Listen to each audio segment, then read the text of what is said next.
Entonces, el título preliminar, que es la primera parte del Código Tributario, señala algunos principios, algunos criterios fundamentales a tener en cuenta.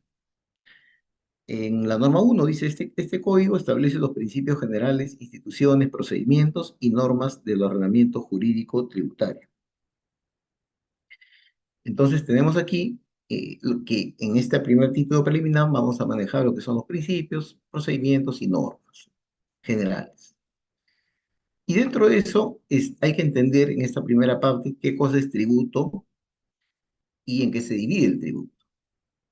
El tributo, si bien es cierto, el código no define el tributo, pero podemos decir que el tributo es una prestación de dinero que el Estado exige en su poder de imperio sobre la capacidad contributiva en virtud de una ley y para cubrir gastos que demanda el cumplimiento de sus fines.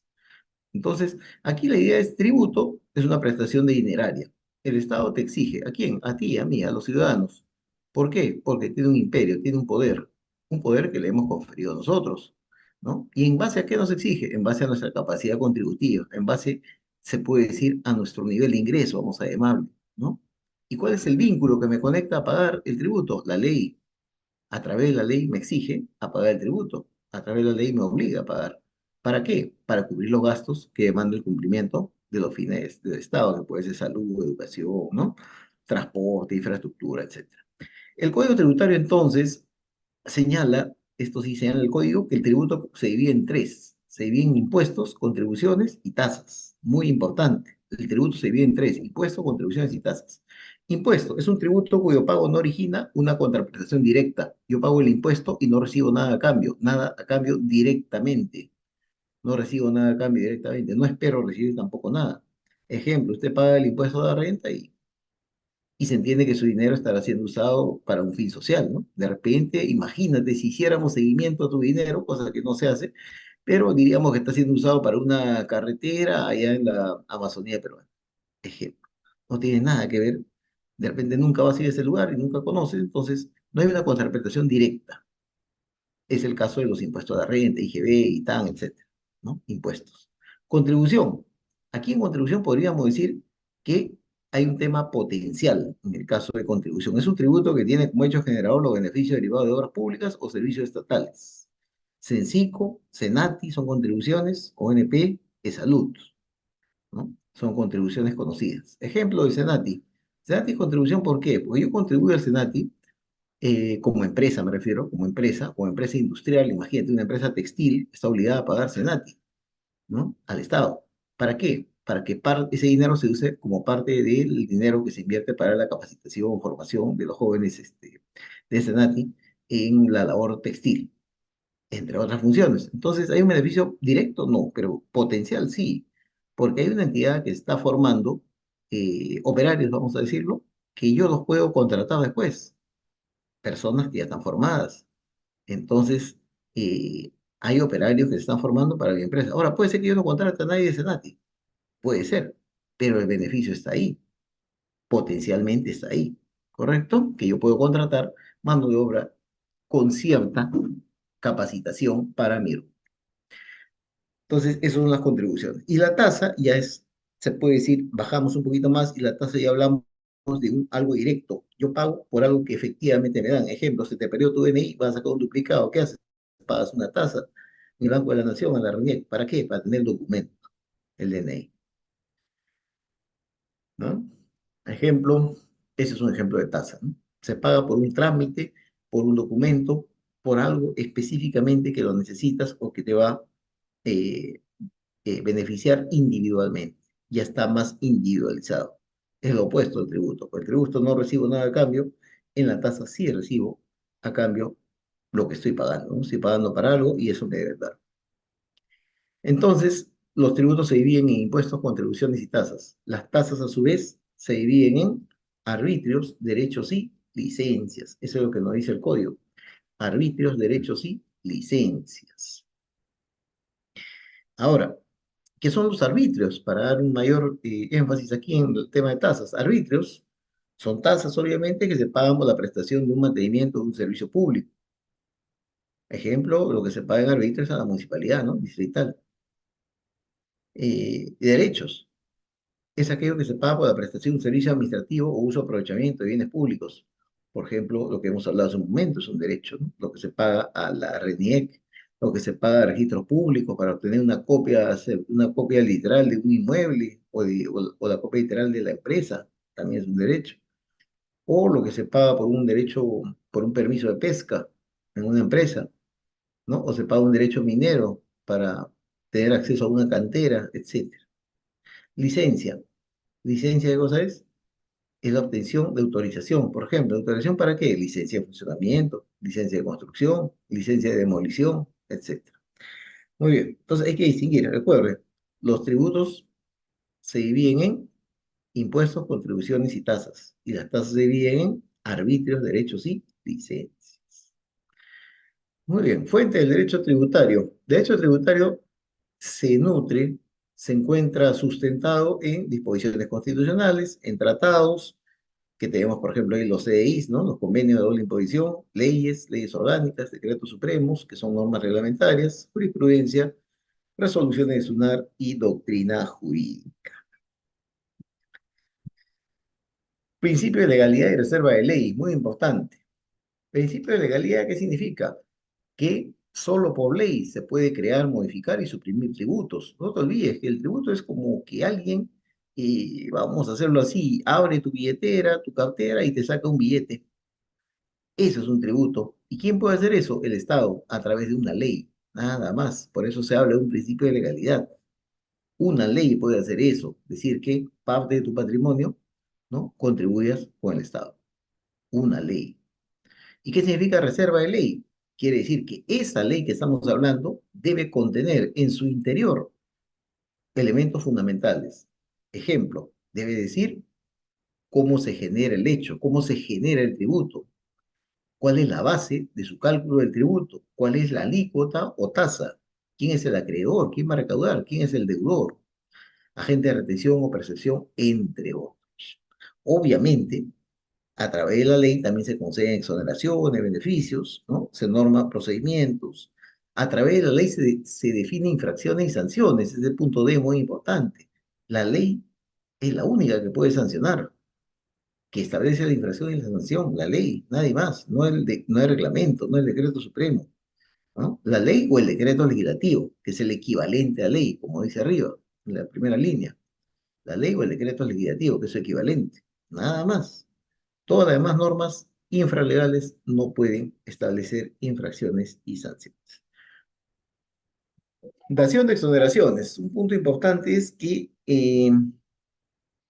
si bien es cierto, en el Perú existen exoneraciones y beneficios tributarios, y para eso las exoneraciones tienen que encontrarse sustentadas en una exposición de motivos que explique cuál es su objetivo de esta exoneración.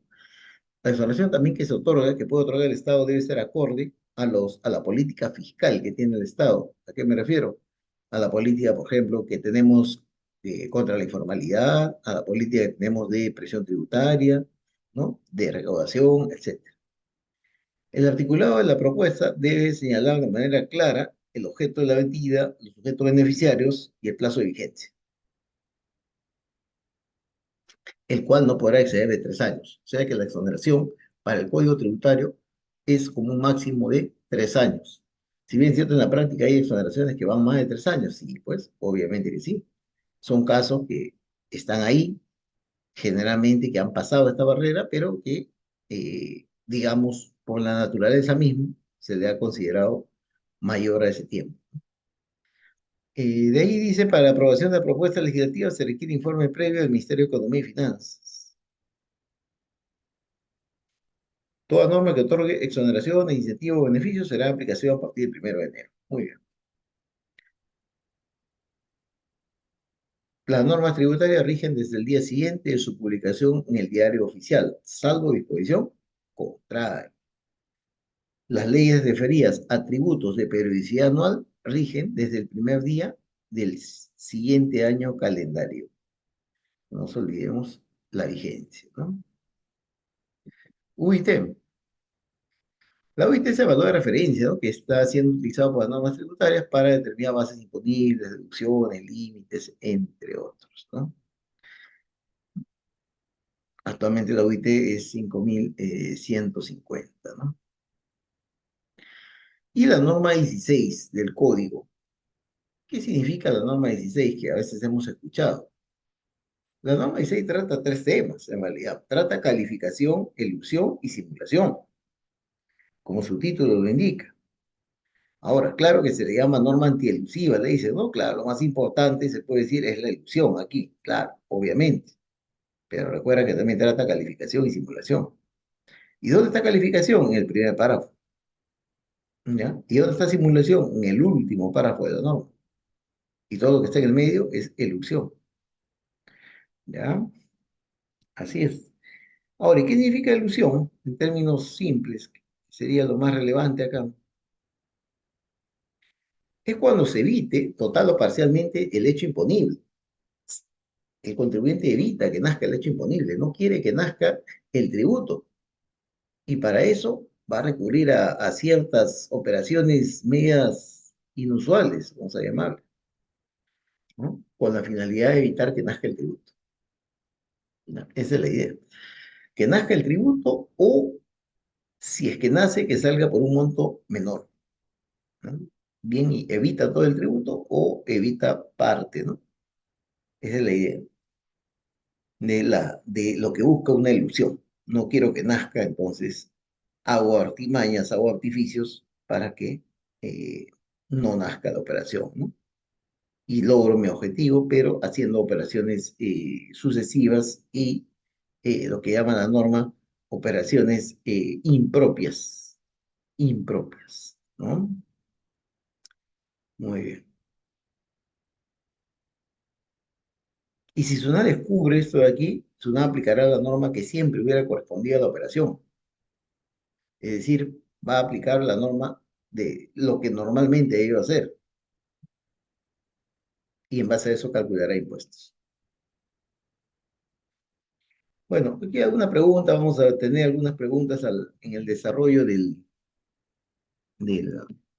la exposición. Y aquí tenemos una primera pregunta que señala, ¿cuál de los siguientes conceptos no origina una contraprestación directa? La respuesta es impuesto. No hay contraprestación directa. Respecto a las exoneraciones,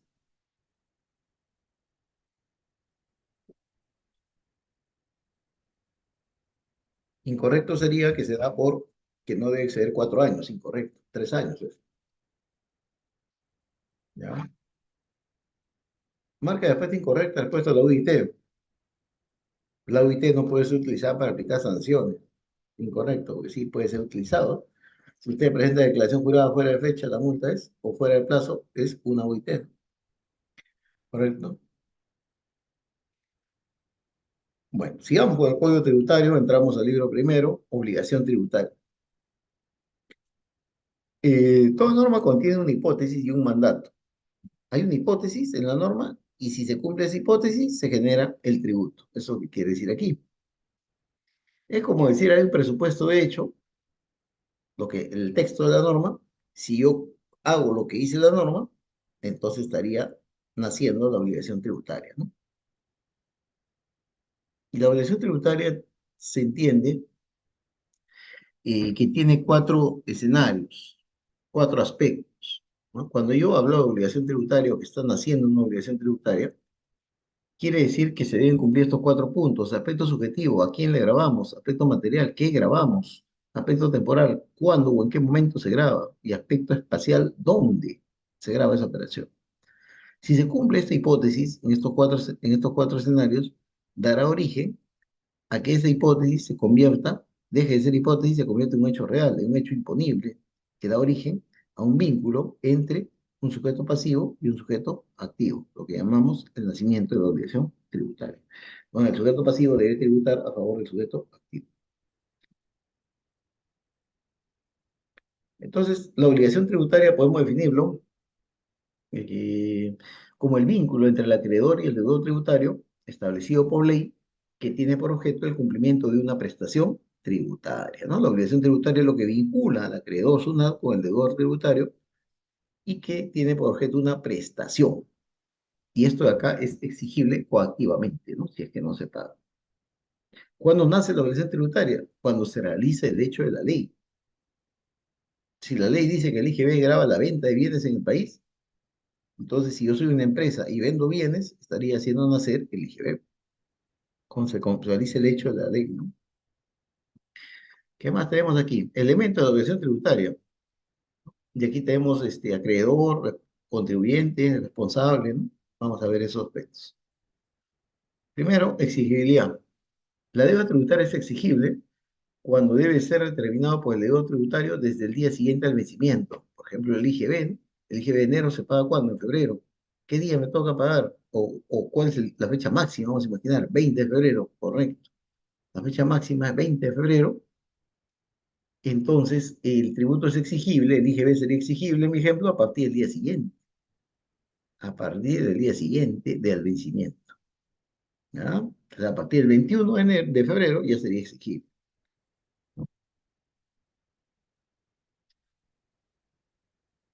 Ahora, ¿cuáles son los sujetos de la obligación tributaria? Acreedor tributario, quien recauda, que en este caso sería SUNAT. Claro está que aquí se habla de los gobiernos regionales y locales, claro. Lo que pasa es que el Código Tributario, recuerde, si bien es cierto, está pensado en SUNAT o favorece más a la SUNAT, no está, pues, no es ajeno también a los gobiernos locales. Los gobiernos locales también administran tributos. Por ejemplo, la municipalidad donde usted vive, ¿qué administra? El impuesto predial, ¿qué es impuesto? ¿No? El impuesto de alcabala, posiblemente, ¿no? Entonces, entre otros, ¿no? Entonces, también debe considerarse, también debe considerarse a los gobiernos locales, ¿no? Pero bueno, para el efecto de esta exposición, no es relevante, ¿no? Solamente sería SUNAT. Y cuando hablamos del deudor tributario, es la persona obligada al cumplimiento de la prestación tributaria, que debe cumplir la prestación. ¿Como qué? Como contribuyente o responsable. Debe cumplir la prestación. O sea que debe pagar. Pero el deudor tributario se divide en dos, contribuyente o responsable. Bastante atención con esos términos. Contribuyente es aquel que realiza o respecto del cual se produce el hecho generador de la obligación tributaria. Contribuyente es el que generó el hecho, acuérdate lo que dijimos hace un momento. Quien hace lo que dice la norma. Si yo vendo mercaderías, yo he vendido, yo soy el contribuyente del IGB. Y responsable es que es esa persona que sin haber tenido la condición de contribuyente debe pagar la obligación. ¿Quién sería responsable? Por ejemplo, el responsable sería el empleador, que te tiene que retener impuestos a la renta de quinta categoría. ¿Ya? Es agente de retención, sí, pero también es responsable, ¿no? Se tiene que retener impuestos a la renta de quinta categoría y pagarle a SUNAT. Él es el responsable. Él no ha generado la quinta categoría, lo has generado tú, lo ha generado el trabajador, ¿no? El contribuyente, ¿quién es el trabajador? La plata ¿de quién es? Es del trabajador que le han descontado. Pero ¿quién es el responsable? La empresa, que tiene que descontar y pagar la SUNAT en el plazo establecido. Esa es la diferencia. Y el agente de retención, que puede ser responsable, obviamente, ¿no? Por la retención que ha hecho, y percepción, ¿no? También se aplican.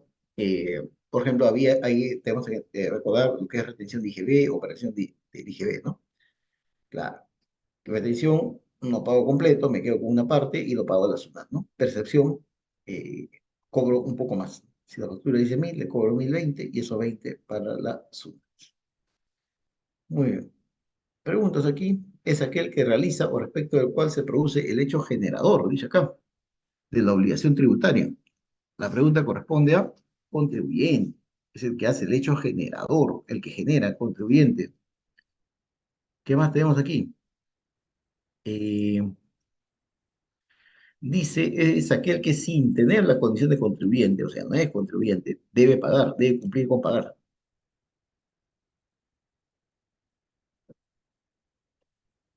Esta sería la respuesta de el responsable. No es contribuyente, pero él está obligado ante SUNAT a pagar.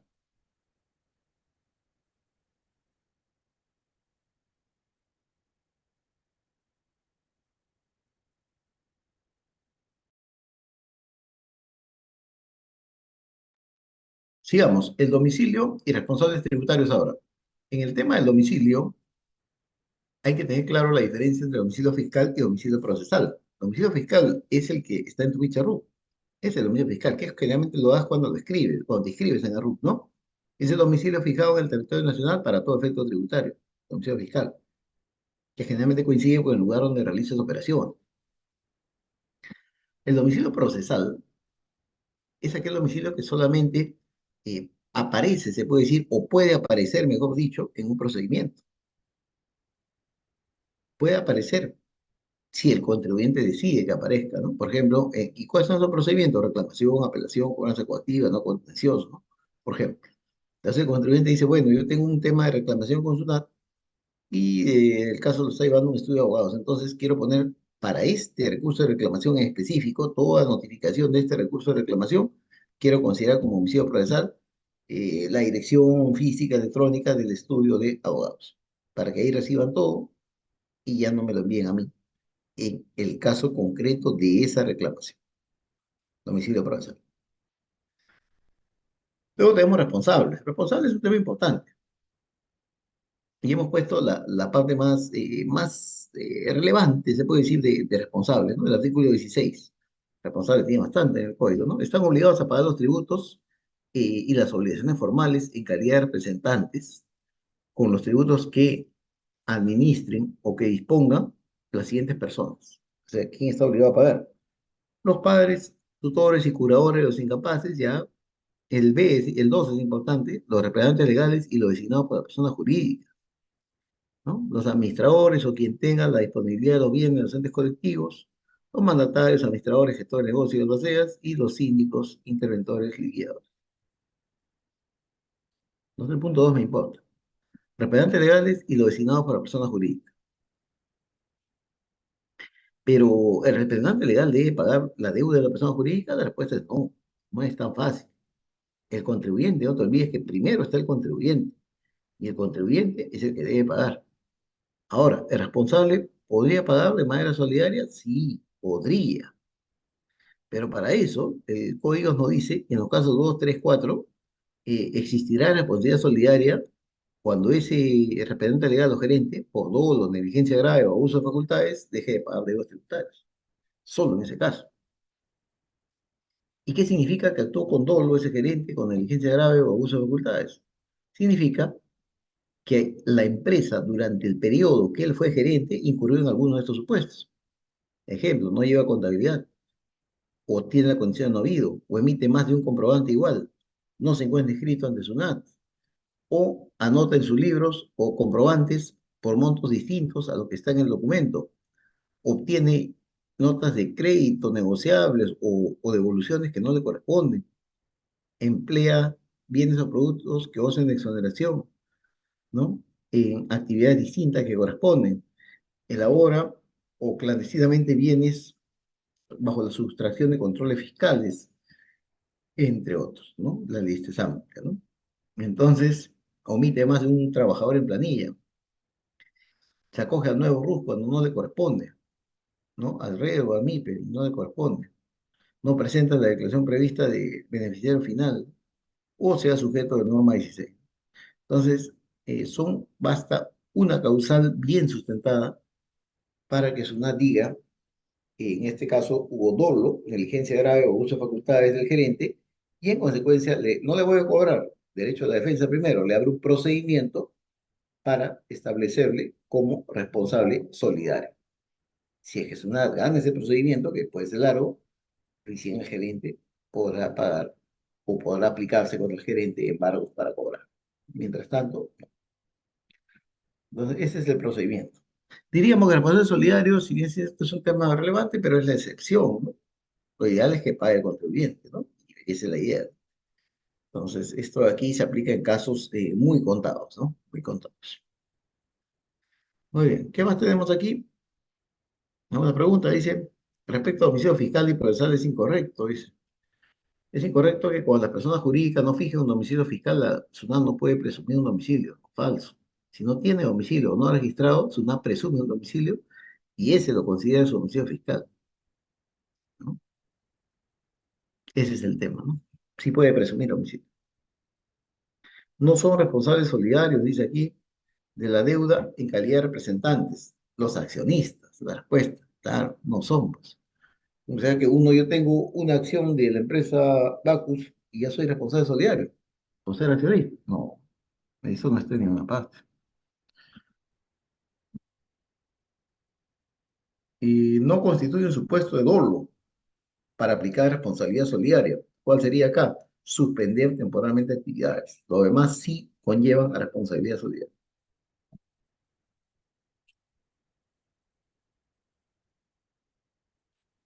Seguimos con el código y entramos al tema de transmisión y extinción de la obligación tributaria. La deuda tributaria se transmite a los sucesores y demás adquirentes a título universal. Entiéndase aquí que se transmite a eh, sucesores y demás adquirentes, entiéndase herederos, pues, ¿no? Pero está limitada al valor de los bienes y derechos que reciba. Ejemplo, yo soy un heredero, mi papá fallece, tiene deuda tributaria, correcto. ¿Cuánto le debe a la SUNAT? 100, correcto. Yo recibo herencia dentro de todo lo que corresponde a la repartición, recibo 20. Entonces SUNAT me toca la puerta a mí y me dice, tú tienes que pagar la deuda de tu papá. Bueno, yo recibí 20. Este 20 te lo puedo dar. Más de eso no puedo. Y es lo que dice el código. Yo puedo perder lo que recibí. No puedo ya sacarle mi patrimonio aparte para pagar los 100 de la deuda tributaria. Transmisión convencional de la deuda tributaria. No se puede transmitir la obligación tributaria. Yo no puedo hacer un contrato con usted y decir, hacemos un contrato legalizado y le digo, usted es responsable de pagar el IGB por mí. Yo no soy responsable. Vía contrato y tú aceptas. Y ya yo voy a pagar tu IGB mensualmente. Esos contratos no sirven en realidad, ¿no? Porque si no, cuando cobra, le va a cobrar al contribuyente.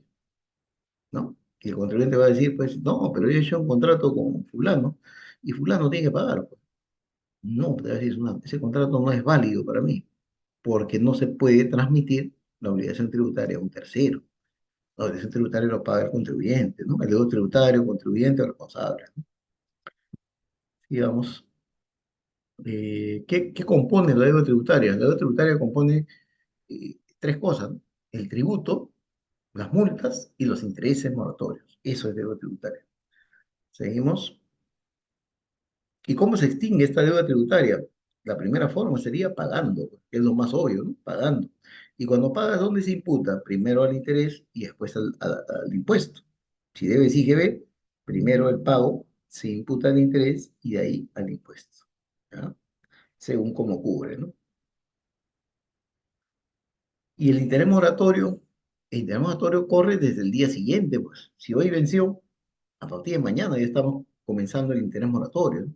Si hoy tenía que pagar, hoy era el último día de vencimiento, entonces mañana ya habría un interés moratorio. Se aplica, un interés moratorio se aplica por día, ¿ya? El interés moratorio tributario se aplica por día. Y el tributo no pagado entre los plazos indicados devenga un interés equivalente a la tasa de interés moratorio. La tasa actualmente está en 0,9% mensual, entre 30 te sale la tasa diaria. La aplicación de intereses moratorios se suspende alguna vez, siempre va a haber intereses moratorios hasta que yo pague. La regla general es que sí, esa sería la regla general. El interés moratorio va corriendo día a día hasta que tú pagues. Ya, salvo excepciones, por ejemplo, en el caso que yo haya prestado recurso de reclamación contra esa deuda y SUNAT me admitió y SUNAT debió resolver el caso en 9 meses, no lo hizo, ya resolvió el mes 11, o sea, demoró 2 meses más. El código dice, pues, en ese caso, no le vamos a aplicar el interés por 11 meses, sino solo por 9, que era el plazo que legalmente SUNAT debió resolver su reclamo. A eso se refiere esta parte. La compensación, otra forma de extinguir la deuda tributaria es compensación. Compensación que significa que yo tengo, en términos simples, SUNAT me debe a mí y a la vez yo le debo a SUNAT. ¿SUNAT me debe qué? Una devolución que tiene que hacerme, ¿no? De un pago indebido, de un crédito, de un saldo. Entonces, yo tengo eso a mi favor, pero a través, o por otra parte, tengo un monto a pagar. Entonces, yo podría solicitar una compensación, ¿no? Para extinguir la deuda tributaria, ¿no?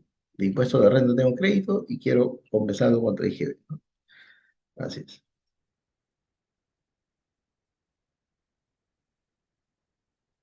Hay tres formas de compensación: automática por la norma, de oficio por SUNAT y a solicitud del contribuyente.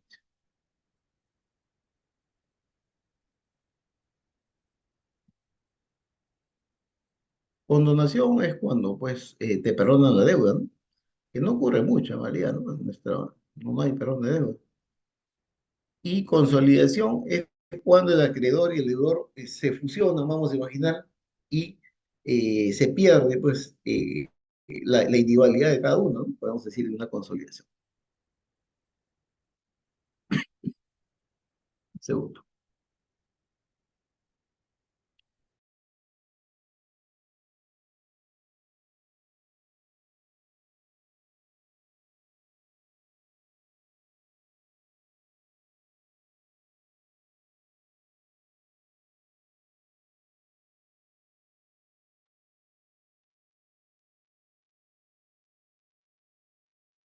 Pregunta, respecto a la transmisión de la obligación tributaria es incorrecto. Las deudas por infracciones tributarias tramitan a sucesores. Esa es la respuesta. Incorrecta. Yo dije que el tributo se transmite. Lo que nunca se transmite a un sucesor es la infracción, la multa. Nunca. El tributo. IGB sí puede pasar a un sucesor, claro, limitado, ¿no? Pero una multa no puede pasar. La multa es personal y no pasa a los herederos. Respecto al interés moratorio, podemos afirmar lo siguiente. La TIM resulta de aplicar la TIM vigente entre 30. Esta es la correcta. La TIM mensual para deudas tributarias es 1.2, no, 0.9. Totalmente. La TIM de su nada fijada por el decreto supremo, no, eso es resolución ministerial, no me equivoco. La aplicación de intereses moratorios no se suspende en ningún caso, si ya hay casos que suspenden. La TIM se aplica de manera mensual, no, falso, de manera diaria. Formas de compensación admitidas en el código son tres: automática, de oficio por la administración o a solicitud de parte. No es un modo de extinción de la obligación tributaria. La compensación sí, la consolidación, el pago también, la condonación también. No es un modo la prescripción. Parece un modo, ¿no? Vamos a verlo ahora justamente. En la prescripción se pierde pues el derecho, vamos a decir. Se pierde que diga la acción que tiene SUNAT y no el derecho. ¿Mm? Se pierde la acción y no el derecho. Entonces la deuda en sí no se extingue, la deuda permanece. Lo que es diferente es que Sunaya no puede cobrar la deuda, o no puede accionar para cobrar la deuda, pero la deuda no ha terminado, sigue vigente, ¿no? Esa es la idea para que entiendan lo que va a prescribir. Ahora, la prescripción se divide en cuatro actualmente. Hay cuatro tipos de prescripción, no hay uno solo. Dice, el primero de repente, el más conocido es el que está en azul, ¿no? Prescripción de la acción para exigir el pago. Sunat ya no puede cobrarme porque ya prescribió. Perfecto, esa es una prescripción. Hay otra más. La primera, dice prescripción para determinar la obligación tributaria. ¿Qué significa? Sunat ya no puede determinar, ya no puede fiscalizar, ya no puede calcular. Si yo dije 100, se queda en 100. Sunat ya no puede decir de 120, de 130. No estamos hablando de cobrar, estamos hablando de determinar o recalcular. Esa es la primera. La tercera es la prescripción para aplicar sanciones. Sunat ya no puede sancionar. Se dio cuenta que hay multa, pues, pero ya prescribió, pues. Ya no puede sancionar. Y la última es del contribuyente. Es la prescripción para que el contribuyente pida devolución o compensación. Los plazos de prescripción son tres, ¿no? 4 años si se ha cumplido con presentar la declaración jurada, 6 años quienes no han prestado la declaración y 10 años cuando se trata de agente de retención o percepción. La acción para la prescripción referida a devolución o compensación prescribe a los 4 años también.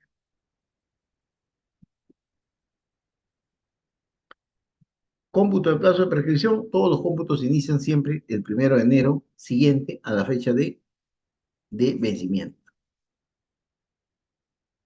1 de enero siguiente a la fecha de vencimiento.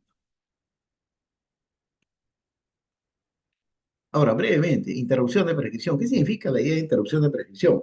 Significa que la interrupción quiere decir que el plazo transcurrido baja a cero. Ejemplo, yo quiero que prescriba mi deuda de IGB que te mencionaba hace un momento.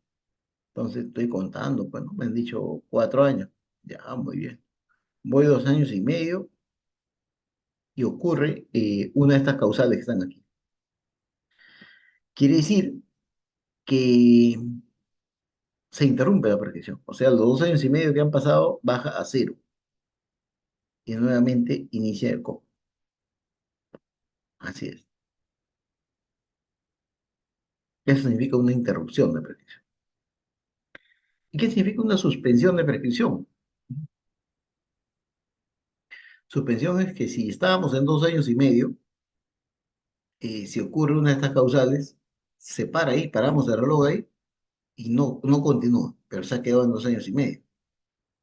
No continúa eh, mientras exista este hecho que está haciendo suspender, ¿no? Por ejemplo, la tramitación de un procedimiento contencioso. Ah, entonces, mientras existe este hecho, se suspende. Se quedó en 2 años y medio, ahí se queda. No se termina, no se sigue contando. Muy bien.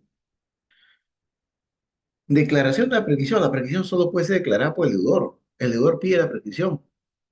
SUNAT nunca declara prescripción de oficio. Siempre es a pedido el deudor.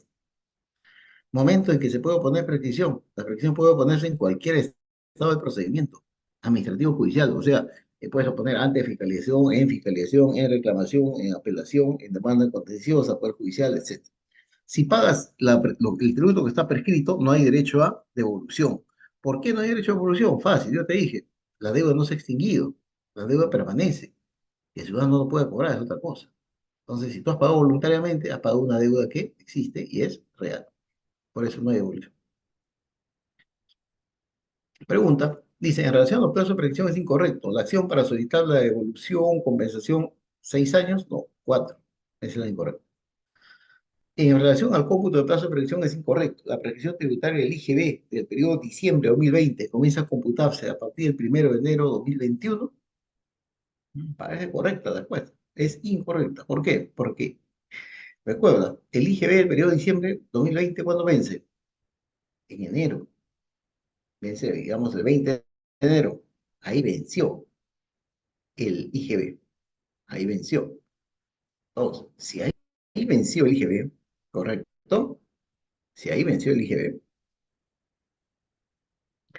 eh, dice que la previsión comienza a partir de enero del año siguiente al vencimiento. Pues el año siguiente al vencimiento sería 2022. Primero de enero de 2022, no 2021. ¿No? El plazo de prescripción de la acción para exigir el pago no se suspende durante el plazo que se da al amparo del Código Tributario para que el deudor rehaga sus libros y registros. No está como causal de suspensión. Sigamos con el libro segundo del Código. Ahora veamos la notificación. La notificación. A ver. La notificación es el acto procesal o hecho administrativo a través del cual se comunica o se da a conocer, se pone en conocimiento del deudor, ¿no? Un acto administrativo.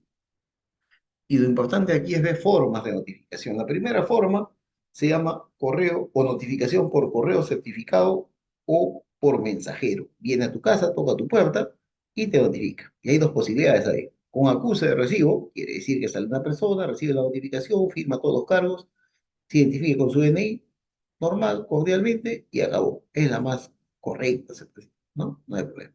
Pero podría haber una variante, que es la notificación con negativa, con certificación de negativa de recepción. Igual toca tu puerta, el notificador, y usted le dice quién es, SUNAT le dice, y acá viene el problema, ¿no? Le dice SUNAT, y ocurre cualquiera de estas causales que voy a decir. La primera, se puede decir el deudor tributario, eh, se niega a recibir, no quiere recibir, rechaza la recepción del documento, no voy a recibir, ¿no? Correcto, no, es que a dónde tiene, no voy a recibir. Otro es, de repente, el punto 2 dice, sí lo voy a recibir, pero no voy a firmar. Es lo mismo. Y el tercero sería, sí voy a recibir, de repente sí voy a llenar los datos, pero no me identifico. No quiero mostrar mi DNI. Los tres equivalen a certificaciones negativas para SUNAT. Y en estos casos, si se encuentra en ese supuesto, SUNAT notifica ahí y simplemente llena su cargo de certificación negativa. Nada más. No se hace eh, problemas ahí, ¿no? Notifica, notifica ahí y dice en su cargo, como no lo han firmado, no lo han firmado bien, dice que esto es con negativo. No quiso. La segunda forma de notificación es por medios electrónicos, que es bastante conocida, ¿no? A través del buzón electrónico del SUNAT, ¿no? Y surte efecto a partir del día hábil siguiente de la fecha del depósito. La tercera es por constancia administrativa. La constancia administrativa tiene algo peculiar, que la constancia administrativa se aplica solo en la oficina de SUNAT cuando el representante legal de la empresa por algún motivo o llamado por SUNAT, solo el representante legal no opera para nadie más. El representante legal o titular va y SUNAT dice, bueno, ya que usted está acá, vamos a notificarle. Y la notifica en la misma oficina de SUNAT al representante legal, ¿no? Ese es el punto. Este, la siguiente que tenemos es por cedulón. Cedulón, ¿cuándo ocurre? Cedulón ocurre cuando, digamos, toca el domicilio, toca la puerta del domicilio y hay un niño menor de edad, ¿no? Obviamente, o un adulto, pues, mayor de edad, una persona incapaz, que no puede recibir el documento. No quiere, no puede recibir, no es que no quiere, sino no puede porque no entiende, no está, es ilegalmente, no es lo que llamamos sujeto, no es incapaz legalmente, ¿no? Legalmente hablando. Entonces, ese es el tema, ¿no? Así es.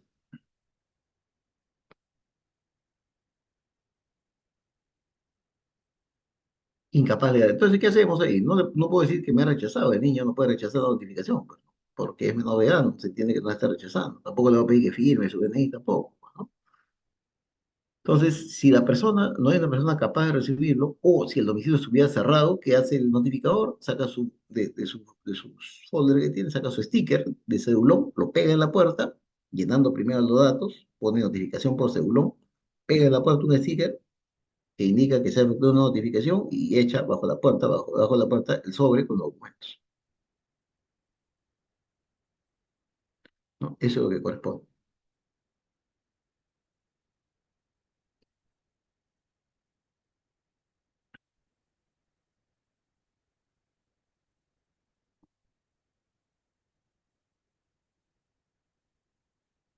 Luego tenemos la notificación por si el contribuyente tiene la condición de no hallado o no habido. Si tiene condición no hallado o no habido, ahí viene un problemita, ¿no? Porque si está con esta condición, quiere decir que no se lo ha ubicado en el domicilio anteriormente. Y si no se lo ha ubicado en el domicilio, ¿cómo se va a notificar? Entonces una recurre a otra forma, ¿no? Le puede entregar a representante legal, de repente de manera personal, ¿no? Donde se le ubique, dice, ¿no?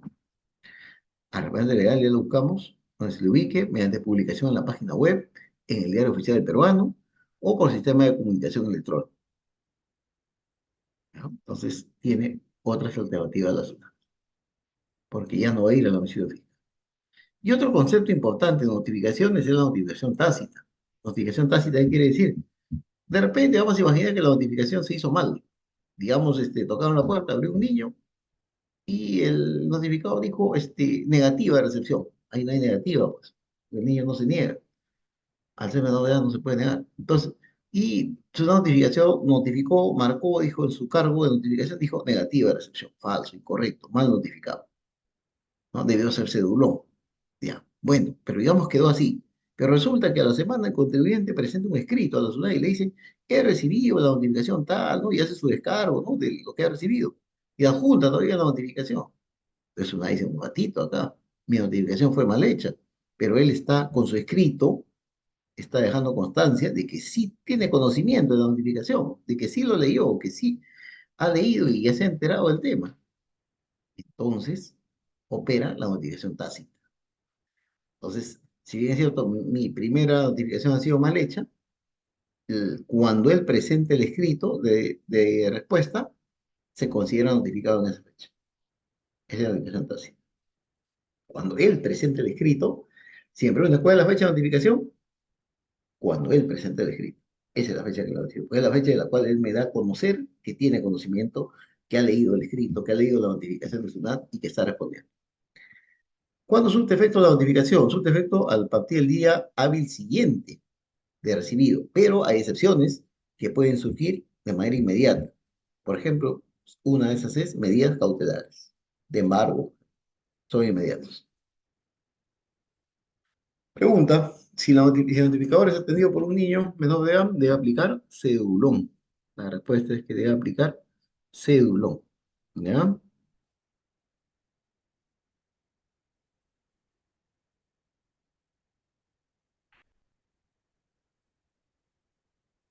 Muy bien. ¿Qué más? ¿Tenemos ahí otra? Si la persona mayor de edad, una persona mayor de edad de 20 años, 25 años, vamos a imaginar, se niega a recibir el documento, ¿qué aplicamos? Aplicamos eh,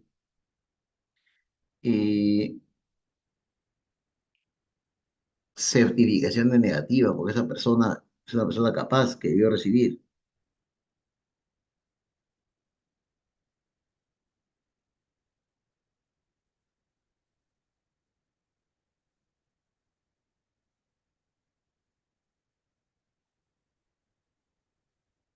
¿Qué más tenemos aquí? Si el contribuyente tiene homicidio fiscal, no ha habido.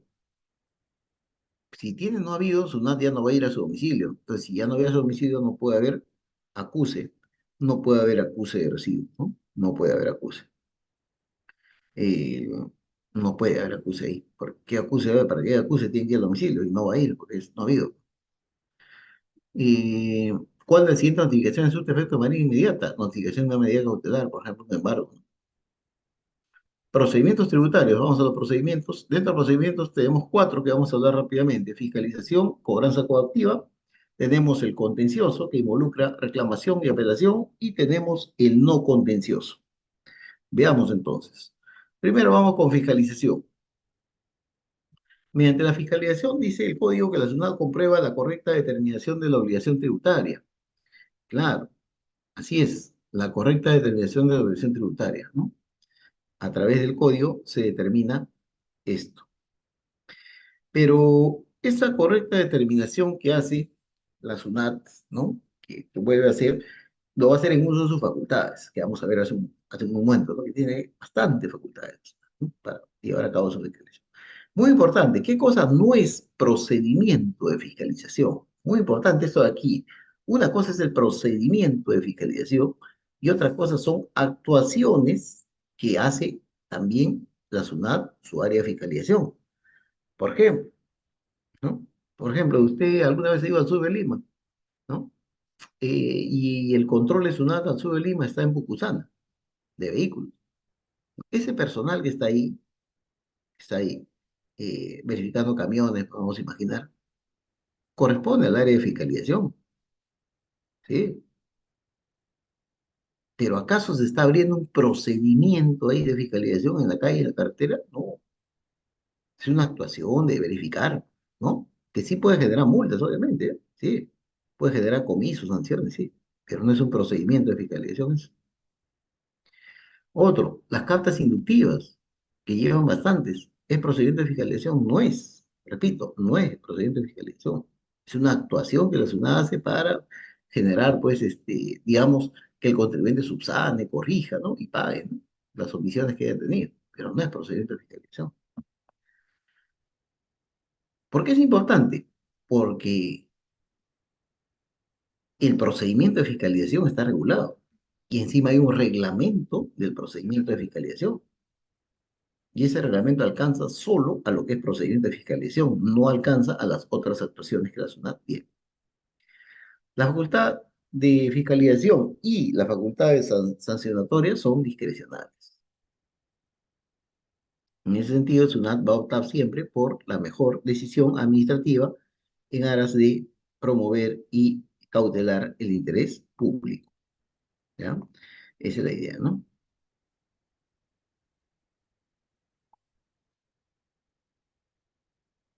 En el procedimiento de fiscalización, se inicia con la carta y y el primer requerimiento. Se puede decir que hay dos inicios del procedimiento de fiscalización. Uno es el inicio formal, vamos a decirle correcto, que es con la carta de presentación y con el primer requerimiento. Ahí, cuando te notifica. Pero ¿se puede decir que hay otro inicio? Sí. El segundo inicio o el otro inicio es el plazo de un año. Hemos escuchado que la fiscalización definitiva dura un año, por ejemplo. Y podríamos decir, ¿y cuándo inicia ese cómputo del año? No inicia cuando comienza la fiscalización, ahí no inicia, inicia después, ¿no? Entonces hay que tener en cuenta. Ahora llegamos a eso. Dentro del procedimiento de fiscalización, ¿qué puede haber? Carta de requerimientos, actas y resultado de requerimientos. Presentación de documentos, puede haber prórrogas y después hay un cierre de requerimiento, ¿no? Conclusiones y valores, resoluciones. Y aquí están los procedimientos de fiscalización, son tres: fiscalización definitiva y fiscalización parcial. Algunos lo juntan, ¿no? Parcial y parcial electrónica, ¿no es cierto? Que cada uno tiene sus etapas diferentes, ¿no?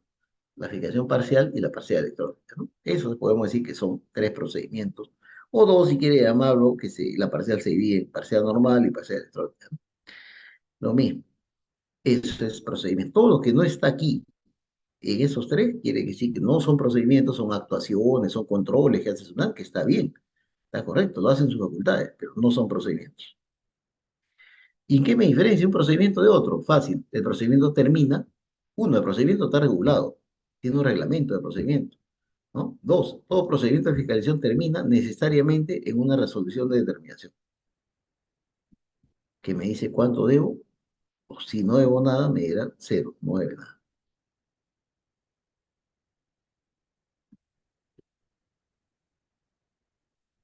Aquí está lo que le decía, cuáles son las facultades que tiene la SUNAT para actuar. ¿Cuáles son esas facultades que la SUNAT tiene? Veamos. La SUNAT de valía tiene amplias facultades, pues, ¿no? Como te estás dando cuenta, tiene facultades para solicitar la exhibición de libros, registros, documentos, ¿no? Contratos, ¿no? Eh, presentación de documentación, soportes magnéticos, ¿no? Puede pedir de todo en realidad la SUNAT, ¿no? Puede pedir de todo, ¿no? Ese es el tema. Puede pedir toda la documentación que considera pertinente, ¿no? Para el esclarecimiento, obviamente, del hecho, ¿no? ¿Qué más tenemos aquí?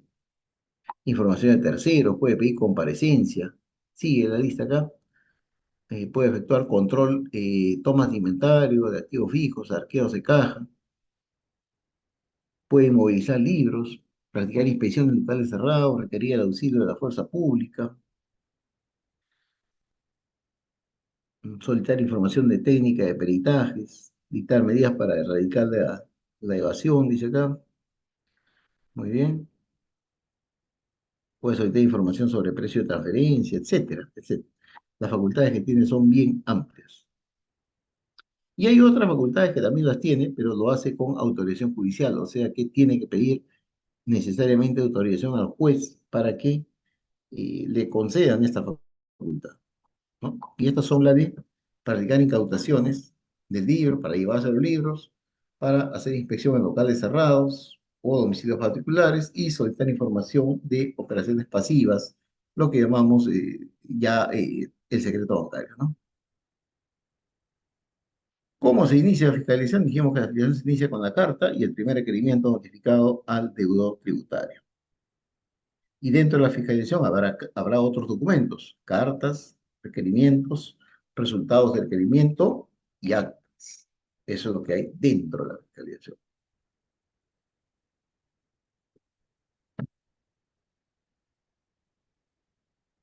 ¿Qué más tenemos? ¿Y las cartas para qué sirven? Y aquí está para qué sirve, ¿no? La carta. Uno, para comunicar que será objeto de fiscalización, para ampliación del procedimiento de fiscalización, para reemplazo del agente fiscalizador, para suspensión de plazos y para cualquier otra comunicación. Eh, Mediante requerimiento habrá que sirve para solicitar información, ¿no? Sustento, base legal, ¿no? Descargos, también para comunicar conclusiones. Y las actas, ¿para qué sirven las actas? Para dejar constancia de los hechos que están ocurriendo, ¿no? ¿Correcto? Cuando es una base de una inspección. Y el resultado del requerimiento es el documento que se le comunica al contribuyente si ha cumplido o incumplido, ¿no? Así que es a criterio de SUNAT cómo va, ¿no? ¿Cumplió o no cumplió? ¿Exhibió o no exhibió? ¿Qué es lo que la SUNAT está, digamos, encontrando? ¿Cuáles son los hallazgos?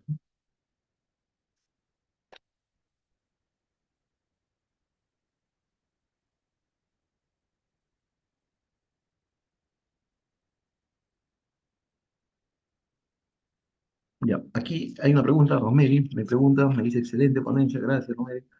Dice, la fiscalización definitiva eh, concluye con la resolución o con el informe vinculante, concluye con la resolución, concluye con la resolución de determinación, para ser más específico, ¿no?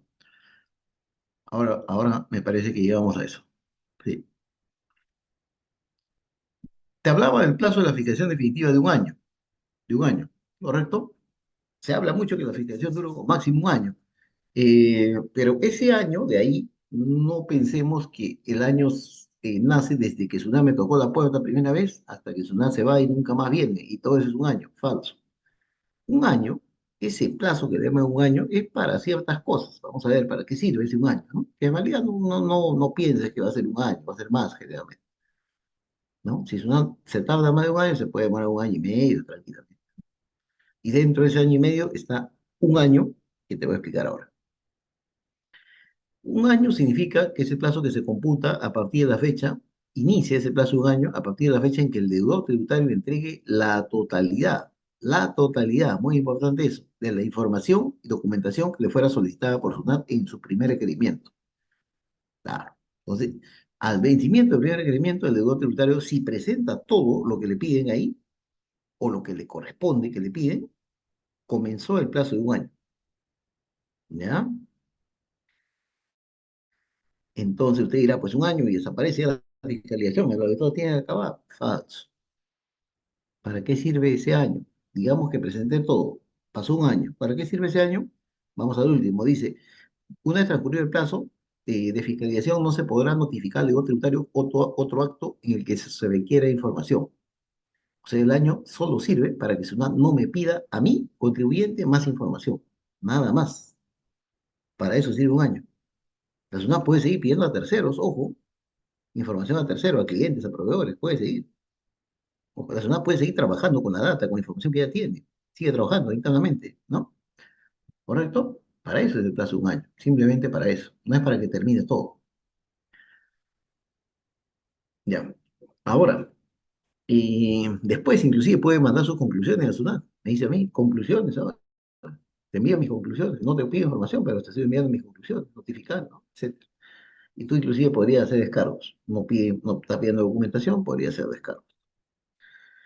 Ah, Ahora, ese plazo de un año se puede prorrogar por un año adicional también. Si existe complejidad, ocultamiento de ingresos o el contribuyente pertenece a un grupo multinacional, vamos a llamarle, ¿no? Ahora, dentro del procedimiento de fiscalización se puede pedir prórroga y la prórroga de plazo, por ejemplo, para presentar documentos va a depender de, de la fecha en que lo pido. Yo tengo que pedir la prórroga dentro de la fecha que me corresponde para que SUNAT me conceda, ¿no? La prórroga. Pues si lo pido fuera de fecha, lo más probable ya queda a criterio de SUNAT. Si considera, ya no me concede porque me dice fuera de fecha la prórroga. Y ahí la norma establece tres supuestos para pedir prórroga, ¿no? Tenemos en pantalla. De no cumplirse con los plazos señalados para solicitar prórroga, esta se considera como no presentada. Salvo, pues, caso fortuito, fuerza mayor, ¿no? Y también SUNAT debe responder la prórroga hasta el día anterior a la fecha de vencimiento original. O sea que si me iba a fiscalizar mañana, hoy debería responderme SUNAT la prórroga. Si es que no me responde hoy, se me considera que automáticamente me han concedido la prórroga, siempre en cuando yo lo pedí dentro de la fecha y SUNAT no me respondió dentro del plazo que tenía para responderme, entonces se considera prórroga concedida automáticamente, pero no es el plazo que yo he pedido. Si yo pedí 30 días, no es que me han dado automáticamente 30 días, no. Lo máximo que se va a dar cuando no responde es 5 días hábiles. Luego de la fiscalización, SUNAT comunica los resultados, ¿no? Con el famoso requerimiento en base al artículo 75 del Código Tributario. SUNAT ya hace sus conclusiones, ¿no? ¿Qué es lo que encontró? ¿Qué es lo que está convencido de la SUNAT? ¿No? Y le da, pues, como se dice, las conclusiones para que el contribuyente formule, pues, sus descargos a esta conclusión, ¿no? Muy bien. Cierre de requerimientos, fin de la fiscalización. La fiscalización concluye, y ya con esto la base de la pregunta, concluye con la notificación de la resolución de determinación y en su caso la resolución de multa, las cuales podrán tener anexos, ¿no? Eso lo encontramos en el artículo 10 del reglamento de fiscalización. Vamos con unas preguntas aquí. Respecto a la facultad de fiscalización, en caso se dé solicitada autorización judicial en locales cerrados, no puede entrar directamente. El procedimiento de fiscalización definitiva inicia con la carta de presentación y el primer requerimiento. Respecto de las actas, en el procedimiento de fiscalización, las actas sirven para comunicar la ampliación del procedimiento de fiscalización. Falso, esa es la incorrecta, porque la ampliación de un procedimiento de fiscalización se hace con carta, no con acta. En lo referente al plazo de fiscalización definitivo, es correcto que el plazo de un año es computado a partir de la fecha en que el deudor tributario entregue la totalidad. Así es, dijimos que es a partir de ese momento. Una vez transcurrido el plazo de un año para el procedimiento de fiscalización definitiva, la SUNAT no puede notificar al deudor tributario otro acto que se le requiere información y documentación adicional, correcto. En la fiscalización definitiva no se suspende durante la vacación del auditor, ¿no? No se suspende, sigue adelante el procedimiento. También hay fiscalización parcial. Vamos a la pregunta, me parece, ¿sí? Aquí me dicen, gracias, muy bien, de acuerdo. Puede formular sus preguntas por el medio del chat del grupo, no se olvide. Sigamos, fiscalización parcial. La fiscalización será parcial cuando se revise una parte, o sea que en la anterior definitiva, ¿qué se revisaba? Todo. ¿Y qué es todo? Por ejemplo, se revisa impuesto a la renta del año 2020. Y en la parcial, ¿qué se revisa? Una parte. Por ejemplo, se revisa solamente gastos financieros de 2020, nada más. O gastos financieros y gasto personal 2020, nada más. Lo demás no voy a revisar por el momento, ¿ya? Se revisa uno o alguno de los elementos de la obligación tributaria. La fiscalización parcial es para realizar una parte, no todo el año. Igual en el IGB, una parcial de IGB puede ser aviso crédito fiscal, no el débito, sino el crédito, nada más, ¿no? La fiscalización parcial tendrá un plazo máximo de 6 meses, máximo. Pero no te olvides que ese 6 meses es igualito al año anterior que vimos. O sea, que no pienses que es 6 meses. Así como en el anterior te dije, no pienses que es un año, puede ser más. Y aquí también, puede ser más de 6 meses. Y aquí está en resumen, ¿no? 6 meses, ¿no? Es de lo mismo 6 meses, el efecto de los 6 meses es igual al efecto del año. Ahora, ese plazo de un año o ese plazo de 6 meses también se puede suspender, ¿ya? El código establece esa posibilidad. Hay suspensión para ambos plazos. Por ejemplo, durante la tramitación de pericias. Una quiere una pericia grafotécnica, pues. ¿Cuánto demora la pericia grafotécnica? No sé, pues 20 días. Entonces una dice, bueno, se está tramitando la pericia, suspendo el procedimiento, suspendo ese año que estamos contando, que no sirve mucho en realidad, pero ese plazo de un año, porque hay una pericia, ¿no? Así es el procedimiento, ¿no?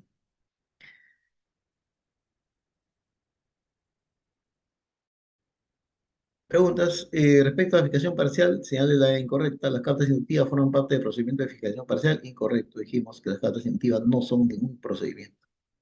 Respecto a la ampliación de procedimiento de fiscalización parcial, ninguna es incorrecta esa. Puede ser ampliado a otros aspectos, puede ser ampliado previa comunicación al contribuyente, ampliado no alterando 6 meses o ampliado a una fiscalización definitiva. Parcial electrónica, a la determinada fiscalización. Parcial electrónica quiere decir que eh, hay información muy concreta que tiene una muy puntual, ¿ya? ¿De qué? De libros, de comprobantes, ahora que estamos en libros y comprobantes electrónicos, y encima de declaraciones juradas, entonces tienes bastante data para verificar cierta información y a través del sistema puede decir que hay inconsistencia. Si fuera ese el caso, SUNAT puede abrir una fiscalización parcial electrónica que es mucho más concreto que la parcial todavía. Fiscalización parcial electrónica posiblemente viene por el IGB de un mes concreto, ¿no? Un ejemplo, ¿no? Parcial electrónico podría ser, usted declaró ventas y compras, correcto. Pero resulta que para que declare compras es porque antes has tenido que haber presentado, por ejemplo, tu registro de compra electrónico y no lo has presentado, SUNAT no lo tiene, tu registro de compra electrónico, no has enviado, ¿no? Entonces una te abre una parcial electrónica y te dice algo que SUNAT ya sabe que pasó, ¿no? Dice, bueno, tú tienes IGB de compras y el requisito es que tiene que estar en el registro de compras, ¿no? Para que haya crédito fiscal. Y el registro de compras no hay. A ver, susténtame, derecho de defensa. Bueno, que ya se sabe que ese caso pues, va a estar ganado para Sudán, ¿no? Porque no hay forma de sustentar eso. pero igual le da su derecho de defensa, ¿no? ¿Qué va a alegar el contribuyente? ¿Qué va a decir el contribuyente? ¿No? Eso es lo que se llama la liquidación preliminar. SUNAT ya viene diciendo, acá hay un error que muy rara vez el contribuyente pues lo va a poder levantar porque ya está en el sistema de SUNAT. Tendría que haber algún error, alguna omisión por ahí, pago indebido, algo se equivocó el contribuyente y lo puede corregir de repente, pero en otros casos ya no es posible, ¿no? Es algo más puntual. ¿Cuánto de plazo te da SUNAT para que sustente? 10 días. ¿Y cuál es el plazo que tiene SUNAT después para que resuelva el caso? 20 días. Entonces, este procedimiento no debería durar más de 30 días, es lo que dice la teoría, ¿no? ¿No? Y sí, posiblemente sí, porque el tema es puntual, no debería ir más allá. Viene por un tema puntual de IGB, de impuesto de renta, ¿no? Puede venir impuesto de renta, pagos a cuenta, por ejemplo, puntual el tema, ¿no? Y en sumatoria no deberíamos exceder los 30 días, ¿no? Determinación sobre base cierta y presunta. Aquí puntualizar lo siguiente: base cierta es cuando la SUNAT determina en base al libro, comprobante, documento, declaraciones juradas, etcétera. Y base presunta es cuando hay una causal, primeramente, que le habilita a SUNAT ya no revisar o ya no seguir revisando libros, documentos, comprobantes, nada, medios de pago, nada de eso, sino irse a la base presunta del Código Tributario y aplicar pues estas estimaciones, promedios, vamos a imaginar comparativos, ¿no? Y en base a eso determinar. Entonces aquí tenemos. ¿Y cuáles son esas causales que me lleva o que le abre la puerta a la SUNAT aplicada a base presunta? El deudor tributario no ha presentado declaración dentro del plazo que la administración le ha requerido. La declaración presentada presenta dudas, ¿no? Exactitud, falta de veracidad. El deudor tributario requerido en forma expresa por SUNAT, libros y registros, ¿no? No lo hace en el plazo. ¿Qué más? Oculta activos. Hay discrepancias entre los comprobantes y los libros. No otorga comprobante de pago. No se ha inscrito. Omite llevar libros. No exhibe los libros que lleva. Hay transporte de bienes sin comprobante, sin guía de remisión, tiene la concesión no habido, entre otros, ¿no? Y sigue, ¿correcto? Entonces, eso abre la puerta para la base presunta. La resolución de determinación, dijimos, es el acto que pone en conocimiento el resultado de su labor del cumplimiento. O sea, dijimos que es el acto final del procedimiento de fiscalización, ¿no? Que también puede contener, digamos, resoluciones de multa según sea el caso.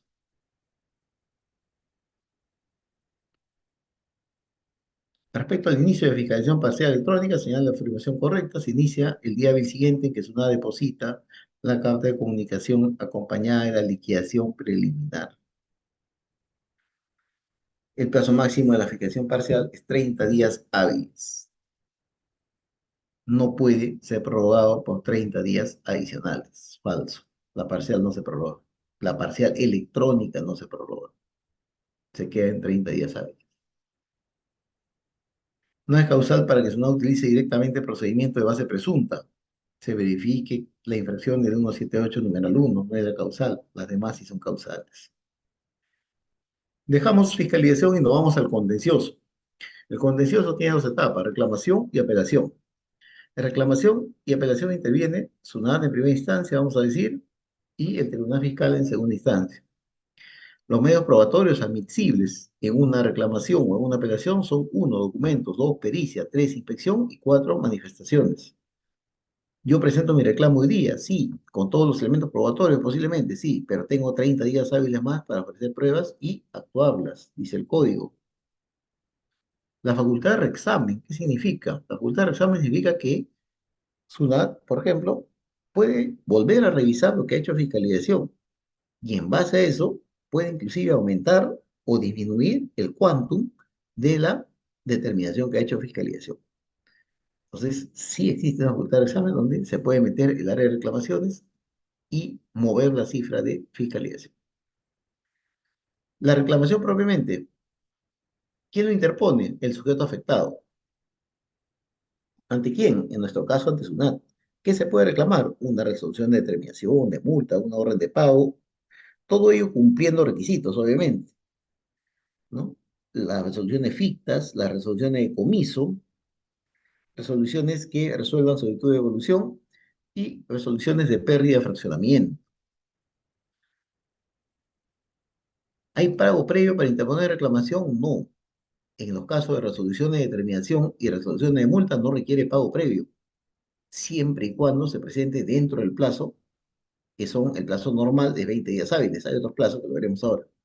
Si lo presento dentro del plazo, no requiero pago previo en resolución de determinación y en resolución de multa. En orden de pago, sí requiero pago previo para interponer reclamación, salvo excepción, ¿no? Que veremos más adelante. Requisito de admisibilidad para reclamación. Hay que presentar un escrito fundamentado, hay que hacerlo dentro del plazo.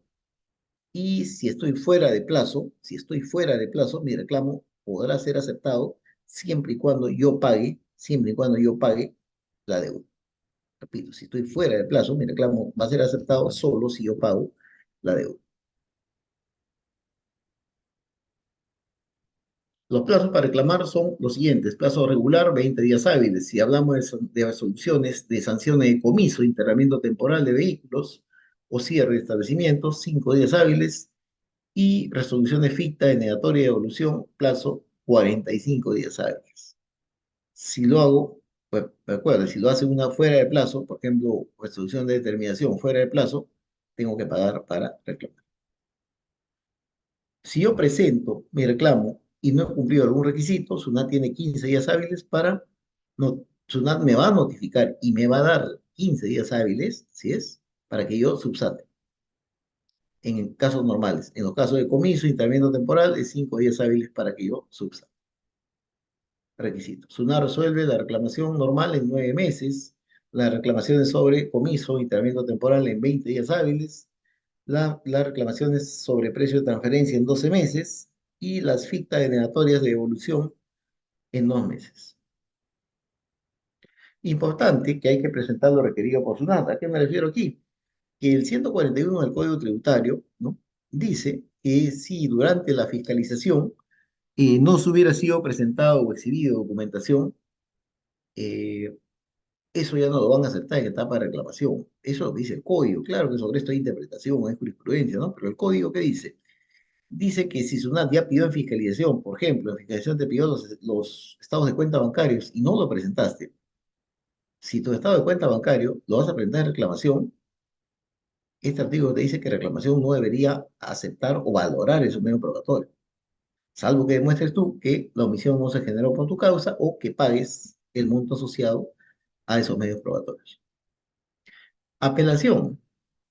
Apelación se presenta como una segunda instancia, ¿no? Como una segunda instancia, en el sentido que si la reclamación no me dio la razón, me declaró infundado mi recurso. La apelación va dirigida al Tribunal Fiscal, pero se presenta en la mesa de parte de SUNAT, física o virtual. ¿Correcto? La apelación, repito, va dirigida al Tribunal Fiscal, pero se presenta a SUNAT. ¿Por qué? Porque SUNAT va a revisar los requisitos de admisibilidad y si lo cumple, lo va a recién elevar al Tribunal Fiscal. Ese es el procedimiento. En apelación se plantean o se revisan los hechos que fueron materia de reclamación, ¿correcto? Esa es la idea. Yo reclamé y si una no me dio la razón, eso es lo que voy a apelar. Sigamos acá. El competente es el Tribunal Fiscal y yo reclamo una resolución que resuelve la reclamación. No todas las resoluciones que SUNAT eh, resuelven reclamación o ficta denegatoria o no contencioso puede ir en apelación. Requisito de admisibilidad, escrito fundamentado, interposición dentro del plazo legal, no se olvide, dentro del plazo legal. ¿Y cuáles son los plazos para apelar? Ante eso, primero, subsanación. Igual me van a dar 15 días hábiles si me falta algún requisito, o 5 días hábiles en comiso, internamiento temporal.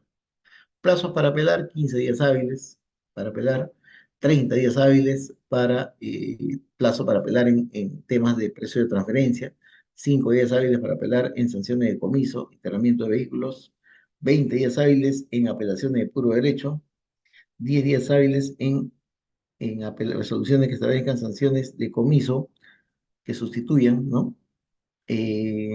Apelación de puro derecho en comiso, 10 días hábiles, y intervención excluyente de propiedad, 5 días hábiles para apelar. Plazo para resolver la apelación, plazo regular 12 meses, y plazos para sanciones de comiso, 20 días hábiles para Aplicación de precio de transferencia, 18 meses. Cuando se va al tribunal, no se puede discutir aspectos que no se reclamaron. El tribunal fiscal de segunda instancia de lo que se reclamó. Se va en base a lo que se reclamó. Yo no puedo saltar, decir, en la reclamación puse el inciso A, B y C.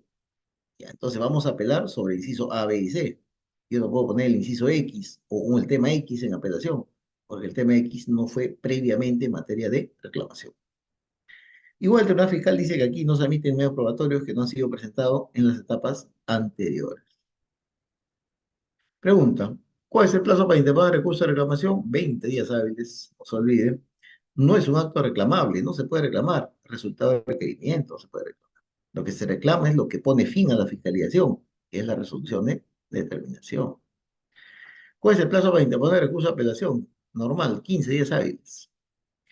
Respecto a la queja, debe ser firmada por lo incorrecto, debe ser firmada por el contribuyente y el abogado. Falso, solo el contribuyente firma una queja cuando hay situaciones que vulneran el procedimiento. Cobranza coactiva. Se inicia con la resolución de ejecución coactiva, ¿ya? Se inicia con la resolución de ejecución coactiva en el cual eh, se hace conocer al contribuyente que hay una deuda exigible, que puede provenir de una resolución de determinación, de multa, ¿no? Que puede provenir de una orden de pago también, que puede provenir de una pérdida de fraccionamiento, ¿sí? Etcétera. Eso es lo que se le hace a conocer. Y esta resolución dice, usted contribuyente tiene 7 días hábiles para pagar, si no, bajo apercibimiento, dictarse medidas cautelares, o sea, dictarse embargos, embargos. ¿Qué más dice? Y estas medidas cautelares se pueden ordenar una vez vencidos los 7 días, pero hay medidas cautelares previas, sí, hay medidas cautelares previas. Medidas cautelares previas le llaman pues aquellas medidas cautelares que se aplican antes del procedimiento de cobranza coactiva, que son excepcionales. ¿Qué más tenemos aquí? ¿Cuáles son las medidas cautelares? El embargo, por ejemplo. En el embargo tenemos cuatro formas. El embargo en forma de intervención, embargo en forma de depósito, que puede ser con extracción o sin extracción de los bienes, embargo en forma de inscripción, por ejemplo, inscripción en registros públicos, o embargo en forma de retención, por ejemplo, el embargo que se hace a los bancos, o que se hace a los bancos que retengan la plata, ¿no? O que se hace a mis clientes, ¿no? Que yo digo, me deben pagar a mí, pero SUNAT le notifica y le dice, no le pagues, o retén la plata y me lo pagas a mí, y dice, SUNAT. Entonces, estos son los cuatro tipos de embargos, ¿no? Intervención, intervención que puede ser intervención de recaudación, en información o en administración de bienes, en forma de depósito, que puede ser con extracción o sin extracción de bienes, inscripción, que generalmente se da en un registro, en registros públicos de SUNAR, o retención que trabaja con bancos y clientes. El procedimiento coactivo se puede suspender cuando hay un amparo, cuando lo disponga norma legal, o cuando la cobranza sea improcedente, y eso se aplica para órdenes de pago, principalmente. Se presentó y se concluye generalmente cuando la deuda está extinguida, cuando hay reclamación presentada oportunamente, cuando se sigue cuando una persona distinta, cuando el contribuyente gana un aplazamiento o fraccionamiento o le aprueba un fraccionamiento, ¿no? Cuando la resolución, que es materia de cobranza, ha sido sustituida o revocada, cuando la persona se declara en quiebra, cuando dispone una norma legal. Este es el esquema que estamos hablando. Y tenemos intervención excluyente de propiedad. ¿Qué significa intervención excluyente de propiedad? Significa que es una embarga, digamos, con extracción la oficina que tenemos y se lleva, pues, usted dejó ahí, imagínese su celular cargando, vino a visitarme, dejó el celular cargando, entonces una viene y dice, bueno, vamos a llevar todo, ese celular también me lo llevo, ¿no? Porque debe ser de la empresa, dice, bueno, por más que le digas ahí que no, que sí, bueno, en el momento se lleva todo lo que encuentra, ¿no? Entonces usted es un tercero, leemos ahí, el tercero que sea propietario de bienes embargados podrá interponer intervención excluyente. Usted dice, ese celular no es de la empresa, es mío y tendrá que demostrar, ¿no? Documentariamente, lo compré, mira, acá está mi recibo, que pago todos los meses, esta línea está mi nombre, etcétera. Entonces, eso es intervención excluyente. ¿Qué puede ocurrir? Sí, cuando hay embargo con extracción de bienes, ¿no? Se llevan todo y no todo lo que se llevan, que puede estar en el homicidio fiscal, es del contribuyente. Pueden haber cosas prestadas, alquiladas, ¿no? Cedidas, ¿no? No contencioso. ¿Qué significa no contencioso? Que no hay contienda. Pero ojo, que un no contencioso podría convertirse en contencioso. ¿Qué significa no contencioso? Ejemplo, no contencioso, devolución. Devolución es un no contencioso. Ahora, si Sunat me devuelve, no hay problema, todos contentos, ¿no? Pero si es que no me devuelve y yo quiero reclamar, ese no contencioso se convierte en un contencioso, ¿no? Entonces, eso es no. Otro ejemplo de no contencioso. Yo soy una asociación que quiero pedir exoneración de renta a la SUNAT. Si voy a pedir exoneración de renta a SUNAT, ¿qué ocurre? La exoneración que pido a la SUNAT tiene que ser cumpliendo requisitos. SUNAT me va a pedir, me va a decir, ¿cumple los requisitos? Sí, no, va a revisar ahí y me dice, no, no puede ser exonerada de renta. No, contencioso está ahí. Si yo quiero reclamar eso, lo convierto en un contencioso. Ya sería apelar, ¿no? Sería apelar en ese caso. Directo es apelación. Entonces, esa es la idea de lo no contencioso. Preguntas aquí, no es una medida cautelar que traba SUNAT, secuestro. No es causal de conclusión del procedimiento de cobranza coactiva, solicitud, se presente solicitud de fraccionamiento. ¿Por qué no es causal la solicitud de fraccionamiento? El fraccionamiento sí, pero aquí lo correcto sería la aprobación del fraccionamiento, la resolución que aprueba el fraccionamiento. Eso sí es causal de conclusión. La solicitud no, pues, porque la solicitud puede ser que te aprueben, puede ser que no. ¿Mm? Lo que es conclusión es la resolución que concede el fraccionamiento de su lado. Es causal de suspensión, amparo, dijimos, ¿no? Plazo para resolver evolución, 45 días hábiles. Finalmente, le voy a pedir 5 minutos más el tema de infracciones y sanciones. Infracción tributaria es todo acción u omisión que importe violación de normas que se encuentren tipificadas. Acción u omisión. Toda acción u omisión. Toda acción. En la declaración jurada debí poner crédito fiscal 90 y me puse 100. Pues. Me equivoqué, pero te equivocaste perjudicando al fisco, pues, ¿no? Ah, multa, ¿no? Infracción. Omisión, no presenté declaración jurada, pero tiene que estar tipificada, tiene que estar en el código tributario. Ahora, la infracción se determina de forma objetiva. Objetiva quiere decir, se mira los hechos, lo que ocurrió. No se mira, pues, el motivo por el cual, ¿sabes qué? Me equivoqué, pues ese día no pude presentar porque me fui de viaje, porque estaba enfermo, me quedé dormido, qué sé yo. No se mira eso, porque si mirara eso sería en forma subjetiva, sería. En forma objetiva quiere decir, se mira el hecho concreto nomás. ¿Presentó o no presentó? Así de simple. No, no presentó, bueno, infracción, sin mirar más allá de los motivos, no las causas. La facultad sancionatoria de SUNAT es discrecional, como lo decíamos, y en consecuencia, también SUNAT puede aplicar gradualmente las infracciones. Recuerda que aplica resoluciones discrecionales, hay régimen de gradualidad y régimen de discrecionalidad, ¿no? Que hace bajar o disminuir o anular en algunos casos la infracción. La infracción no se pasa de herederos, dijimos, y principios abajo de la potestad sancionadora son legalidad, tipicidad, non bis in idem, proporcionalidad, no concurrencia de infracciones, entre otros, es lo que menciona el código. Infracciones hay varios tipos, varios bloques de infracciones. El 173 son las infracciones vinculadas a inscribirse a RUC, actualizar a RUC o acreditar la inscripción a RUC. El bloque 174 tiene las infracciones relacionadas a comprobante de pago, a emitir, otorgar, exigir correctamente, ¿no? Comprobante de pago y guía de remisión. El artículo 175 adentro tiene las infracciones de libros y registros, ¿no? No llevar libros, llevar libros sin observar las formas y condiciones, llevar con atraso, etc. 176 tiene las infracciones vinculadas a declaraciones y comunicaciones, no presentar declaraciones, no presentar comunicaciones, ¿no? O declaraciones incompletas. 177 tiene infracciones relacionadas con la obligación de permitir control, el control de SUNAT, no exhibir, no comparecer, o el otro no exhibir, que son, no exhibir información requerida, ¿no? Información elaborada también hay. ¿No? Y el 178 tiene infracciones relacionadas al cumplimiento, más que todo al quantum, a la determinación. Y estas infracciones son sancionables. ¿Con qué? Multa, lo más común es multa. También hay sanción de comiso, sanción de cierre de temporada de establecimientos, internamiento temporal de vehículos y el último pegado de carteles, ¿no? La multa se calcula en función a la UIT, a los ingresos netos o a los ingresos en el caso del nuevo RUS, ¿no? Entonces, la infracción puede ser definida como toda acción o omisión que importe la violación de normas tributarias, siempre que se encuentre tipificada como tal en el código. Así es. Respecto a las infracciones tributarias, dice la incorrecto. Incorrecto es que se calculen de forma subjetiva. Es incorrecto porque se hace de forma objetiva.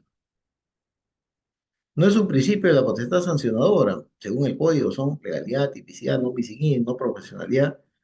No es un principio de verdad material. Muy bien, entonces con esto hemos terminado el libro cuarto del Código Tributario, que termina justamente en infracciones y sanciones, ¿no?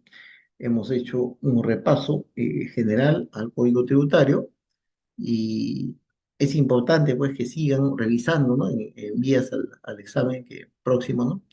Del CAT, ¿no? El Código Tributario, que es una materia que está en todos los temarios técnicos, todos, bueno, casi todos tienen que ver con código tributario, ¿no? Lo que son el área de fiscalización, el área de aduanas también tiene código, el área de impugnaciones, el perfil de recuperación de deuda, ¿no? Son los cuatro que tienen, digamos, un poco más de vacantes, son los que tienen como temario el código.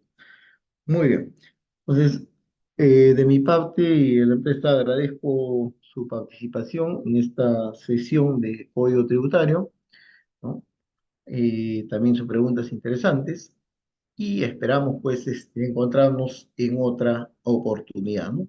Les habla Henry Aguilar Espinosa, egresado ya hace algunos años atrás del CAD 45 de SUNAT, trabajé en la SUNAT también obviamente, y bueno, de formación contador, abogado y tributarista, ¿no? Muy bien, cualquier información a su servicio, ha sido un gusto con ustedes y será hasta la próxima, ¿no? Muy buenas noches eh, con todos, ¿no? Con su permiso.